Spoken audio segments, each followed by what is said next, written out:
आखिर क्या हुआ इंडिया और रशिया की दोस्ती में? कहीं रूस और भारत की दोस्ती में दरार तो नहीं आ गई? अब देखो, जब भारत का चंद्रयान 2 क्रैश लैंड हो गया तो अब रूस का लूना 25 भी आज क्रैश लैंड कर गया। मतलब कि ये तो वही बात हो गई कि भाई 1 = 1 हो गया। जी हाँ दोस्तों, रूस की तरफ से सबसे बड़ी खबर निकल कर आई है कि रोसकॉस्मोस के लूना 25 के साथ हो गई है दुखद घटना। लैंड होने के बस कुछ घंटों पहले ही बेचारा रेस्ट इन पीस हो गया है। Spacecraft has failed to make it on the surface of the moon. Rather, what we're learning is that it has crashed into an occasion, which shows that this isn't an easy mission to achieve. But it is also noteworthy that the original space race was the United States versus the Soviet Union. This time it's been Russia versus India.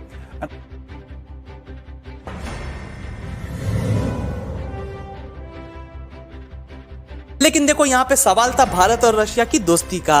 अब देखो, Luna 25 ने तो चंद्रयान 2 के साथ में दोस्ती निभा दी, लेकिन भाई रशिया नहीं समझता दोस्ती को। दोस्तों, हम बात कर रहे हैं स्पेस वॉर की, जहाँ एक तरफ पूरी दुनिया को पता है कि 14 जुलाई को भारत का चंद्रयान 3 लॉन्च हुआ था और 23 अगस्त को वो प्रस्तावित लैंडिंग भी करने वाला है। लेकिन अपने रूस चाचा ने भी 10 अगस्त को अपना लूना 25 लॉन्च करने की बात करके बीच में भांजी मार दी। क्या रूस के लूना 25 में आई है कोई खामी? क्या वो इसरो के चंद्रयान को हरा कर पहले साउथ पोल पर सॉफ्ट लैंडिंग करने वाला था? आखिर रूस को अपने लूना 25 के लिए एक इमरजेंसी क्यों जारी करनी पड़ी? चलो यार, इस बात पे थोड़ा सा डिटेल में बात करते हैं। तो दोस्तों, दिन था 14 जुलाई 2023 का, जब चंद्रयान 3 लॉन्च हुआ और तब से लेकर पिछले हफ्ते तक पूरे देश और सारे देशवासियों को यही लग रहा था कि भैया चांद के साउथ पोल पे सबसे पहले लैंडिंग तो हम ही लोग करेंगे और हमारा भारत ही वो सबसे पहला देश होगा जो कि चांद के साउथ पोल पे सबसे पहले लैंडिंग करेगा। क्योंकि दोस्तों, उस वक्त तक लूना 25 जमीन पे ही अंडे दे रहा था, मतलब कि रोसकॉस्मोस के हेडक्वार्टर्स में तैयारी हो रहा था। लेकिन रूस ने दोस्ती का जरा भी ख्याल नहीं रखा भैया,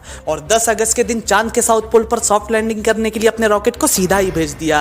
अब यार, वो कहानी तो आप लोगों ने सुनी होगी ना 3 इडियट्स में। दोस्त फेल हो जाए तो दुख होता है, लेकिन दोस्त फर्स्ट आ जाए तो ज्यादा दुख होता है। लगता है इस रशियन चाचा को पसंद नहीं आया कि इंडिया इतनी जल्दी आगे कैसे पहुंच गया, इंडिया फर्स्ट कैसे आ सकता है, जाने नहीं देंगे इसको, तो इसलिए दोस्ती का नाजायज फायदा उठा रहा है ये उल्लू का पट्टा। अब दोस्तों, चलो इस बारे में थोड़ा सा डिटेल में बात करते हैं। अब क्योंकि चंद्रयान 3 अंडाकार चक्कर लगाता हुआ आराम से जा रहा था, इसलिए उसे चांद तक पहुंचने में 30 लाख किलोमीटर का सफर तय करना पड़ रहा है। लेकिन वहीं अगर हम बात करें रूसी यान की, तो उसे सिर्फ और सिर्फ 3,84,400 किलोमीटर का ही सफर तय करना होगा। और इसका रीजन ये है कि वो बहुत ही तेजी से चांद की तरफ जा रहा है और सीधे डायरेक्शन में जा रहा है, तो इसलिए वो जल्दी पहुंच जाएगा। बताया जा रहा था कि रूस का लूना 25 21 अगस्त को चांद के डार्क साइड पर सॉफ्ट लैंडिंग करने वाला था, लेकिन अब क्रैश लैंड हो चुका है। और दोस्तों, आप तो जानते ही हो कि इसरो का चंद्रयान 3 जो है वो 23 अगस्त को सॉफ्ट लैंडिंग के लिए शेड्यूल और प्रोग्राम किया गया है। अब हाँ, भले ही रूस ने भारत के लिए कई बार वीटो पावर का इस्तेमाल करके भारत की मदद करने की कोशिश की हो, लेकिन आज वो भारत को पीछे छोड़ना चाहता है, क्योंकि चंद्रयान के लैंड होने से पहले रोसकॉस्मोस जो है वो लूना 25 को चांद पर उतारना चाहती थी। भाई, ये स्पेस वॉर है, यहाँ कोई भाईचारा नहीं चलता। लेकिन यार, यहाँ पे मेरा सवाल ये है कि अगर आपने पूरी तैयारी कर ही ली थी चांद पर जाने की, तो क्या आप चंद्रयान 3 के उड़ने का इंतजार कर रहे थे? नहीं, मतलब पहले भी तो बता सकते थे ना कि हम लोग तैयारी कर रहे हैं। अब क्यों बताया? मैं बताऊं क्यों नहीं बताया? ताकि आप इसरो और भारत को नीचा दिखा सके 4 दिन में चांद पर जाकर। या फिर शायद आप इस रेस को जीतना चाहते होंगे कि भाई चलो भेज देते हैं जल्दी, और अधूरी तैयारियों के साथ ही आपने अपने यान को ढकेल दिया कि जा भाई चांद को जीत कर आ। अब देखो, मुझे नहीं पता कि ये सच है या नहीं, लेकिन शायद यही सच है। क्योंकि दोस्तों, क्या आपको पता है कि चंद्रयान 2 भी अधूरी तैयारियों की वजह से ही क्रैश लैंड हुआ था? भाई, अधूरी तैयारियां घातक होती है, क्यों नहीं समझते हो? इतने पैसे खर्च कर देते हो और फिर सक्सेसफुल भी नहीं हो पाते, और फिर दुनिया के सामने छाती पीटने लगते हो कि अरे मेरे तो पैसे बर्बाद हो गए, मेरे तो पैसे बर्बाद हो गए। भाई, यू डिजर्व इट। अब देखो, मैं लूना 25 के बारे में ऐसा इसलिए कह रहा हूँ क्योंकि आपको एक इमरजेंसी जारी करनी पड़ी लूना 25 को लेकर, तो कोई ना कोई बात तो है जो आप दुनिया से छिपा रहे होंगे। कहीं आपके यान में कोई प्रॉब्लम तो नहीं थी जिसकी वजह से ये सब कुछ हुआ? खैर दोस्तों, रूस ने बताया कि लूना 25 को लेकर एक एबनॉर्मल सिचुएशन सामने आई थी और लूना 25 चांद पर लैंड करने की तैयारी कर ही रहा था, लेकिन किसी दिक्कतों की वजह से उसे साउथ पोल पर उतरने में प्रॉब्लम हो रही थी, जिसके कारण वो प्री लैंडिंग ऑर्बिट में घुस ही नहीं पाया और क्रैश हो गया। अब रोसकॉस्मोस ने शनिवार 19 अगस्त को ऑफिशियली बताया था कि लूना 25 किसी अनस्पेसिफाइड ट्रबल में फंसा हुआ है, और आखिर उसके साथ क्या हुआ, क्या दिक्कत आई, इसका पता भी लगाया जा रहा था। एंड फिर बाद में पता चला कि प्रॉब्लम आई थी लूना 25 के ऑटोमेटिक सिस्टम में, जिसके कारण लूना 25 ने मैन ओवर किया ही नहीं और क्रैश लैंड कर गया। तो यार, अब मुद्दा ये है कि क्या वो क्रैश हो गया, ये कंफर्म है? तो हाँ भाई कंफर्म्ड है, रूस की मेहनत पे पानी फिर गया है और लूना 25 क्रैश हो चुका है। फिलहाल इसकी डिटेल्ड एनालिसिस चल रही है और जैसे ही कोई रिपोर्ट सामने आती है तो हम आपके साथ उस रिपोर्ट को भी शेयर जरूर करेंगे। लेकिन दोस्तों अब अगर बात करें अपने भारत देश की, अपने चंद्रयान 3 की, तो वो अपने रास्ते पर बिल्कुल सही तरीके से आगे बढ़ रहा है और लैंडर विक्रम चांद के सबसे करीबी पॉइंट पर पहुंच भी चुका है, जहां से वो भारत के लिए सॉफ्ट लैंडिंग करेगा, वो भी अगले 2 दिनों के अंदर। अब रूस तो ये चाहता था कि सोमवार 21 अगस्त को वो चंद्रयान 3 को हराकर साउथ पोल पर सॉफ्ट लैंडिंग कर ले, लेकिन भाई अब ऐसा हो ना सका। लेकिन दोस्तों क्या आप लोगों ने कभी सोचा है कि दुनिया के सारे वैज्ञानिक चांद के उस हिस्से पर इतना रिसर्च क्यों कर रहे हैं, उस पर इतना मर क्यों रहे हैं? तो भाई आसान भाषा में कहूं तो वैज्ञानिकों के लिए चांद का वो हिस्सा उनकी गर्लफ्रेंड का घर है, जहां अगर पहुंच गए तो भाई सुकून है, गर्लफ्रेंड के साथ डेट है, और अगर नहीं पहुंचे तो दुख है, पीड़ा है और सेल्फ डाउट है। तो बिल्कुल उसी तरह से चांद का वो हिस्सा वैज्ञानिकों के लिए एक आकर्षण का केंद्र है, उनकी गर्लफ्रेंड का घर है, और वहां जो देश सबसे पहले पहुंचेगा, वहां स्टडीज करेगा, वहां पे रिसर्च करेगा, उनका नाम पूरी दुनिया में मशहूर हो जाएगा, मतलब कि भाई गर्लफ्रेंड से शादी हो जाएगी। तो भाई मोटा मोटी यही हिसाब किताब है। बाकी बात करें कि उस हिस्से पर जाकर वो लोग क्या करेंगे, तो भाई हवा, पानी, वातावरण, तापमान और दूसरी चीजों को समझना और खनिजों को ढूंढना ही इस मिशन का सबसे महत्वपूर्ण भाग है। बाकी दोस्तों इसके अलावा मैं आप सबको ये भी बताना चाहूंगा कि लूना 25 ने पहली और आखिरी इंफॉर्मेशन दी थी क्रैश होने से पहले, जिसे रूसी स्पेस एजेंसी फिलहाल तो एनालाइज कर रही है। ऐसा बताया गया है कि लूना 25 ने चांद पर उतरने से पहले ही कुछ केमिकल एलिमेंट्स को ढूंढ निकाला था जो कि चांद की मिट्टी पर मौजूद हैं। आप अपनी स्क्रीन पर इन तस्वीरों को भी देख सकते हैं जो कि जीमैन क्रेटर की लूना 25 ने ली है। ये 190 किलोमीटर के व्यास का 8 किलोमीटर गहरा गड्ढा है। बट सवाल क्या करे यार, रेस तो हो गई पूरी।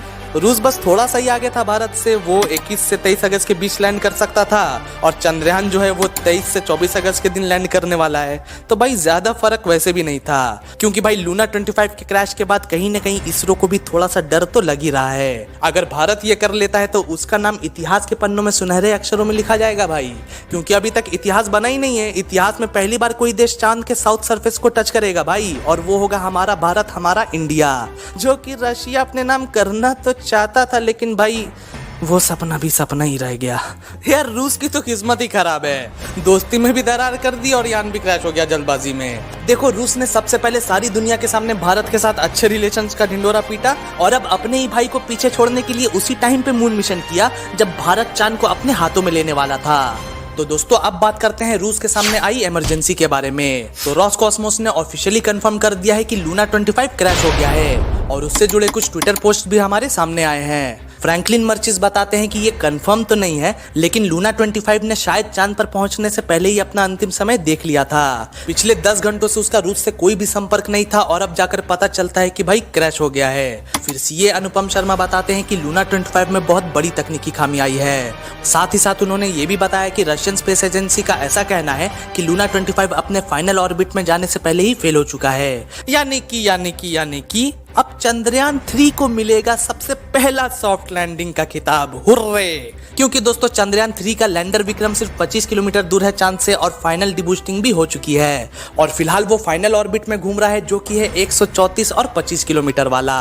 दोस्तों ट्विटर या एक्स जो भी नाम दो उसको, वो ऐसे पोस्ट से भरा हुआ है जहां सब लूना 25 के क्रैश के बारे में बात कर रहे हैं। अब देखो सीरियसली ऐसा चाहता तो कोई भी नहीं था कि किसी भी देश का स्पेस मिशन फेल हो जाए, क्योंकि भारत ने भी एक बार इसका दुख झेला है भाई, और हमें पता है कि अपने यान को खो देने पर कैसा लगता है। हाँ रूस का समय खराब चल रहा है, क्योंकि एक स्पेस मिशन में वैज्ञानिकों के सालों की मेहनत लगती है, अरबों रुपयों का भी खर्चा होता है और काफी समय भी लगता है। इसलिए दोस्तों सीरियसली लूना 25 भी एक सफल मिशन रहना चाहिए था रूस के लिए। लेकिन 140 करोड़ देशवासी इंतजार कर रहे थे चंद्रयान 3 के दूसरे स्पेसक्राफ्ट से पहले सॉफ्ट लैंडिंग का, क्योंकि इसरो ने एक बार ऑलरेडी अपने यान को खो दिया है। तो यार इसलिए एज एन इंडियन मैं आशा करता हूं कि पहला सॉफ्ट लैंडिंग का खिताब हमारे भारत, हमारे इसरो और हमारे चंद्रयान 3 के नाम ही हो।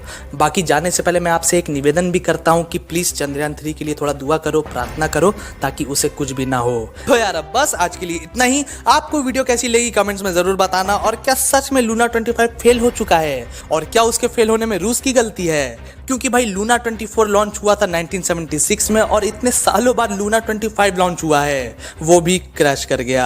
तो आखिर कहां पर तैयारियां कम पड़ी, कहां पर भूल हुई, ये बातें हम डिटेल में अगली वीडियो में बात करेंगे। लेकिन फिलहाल इस वीडियो का अंत देखने के लिए आपका धन्यवाद। Thank you so much. Like, comment, subscribe सब कुछ कर दो यार।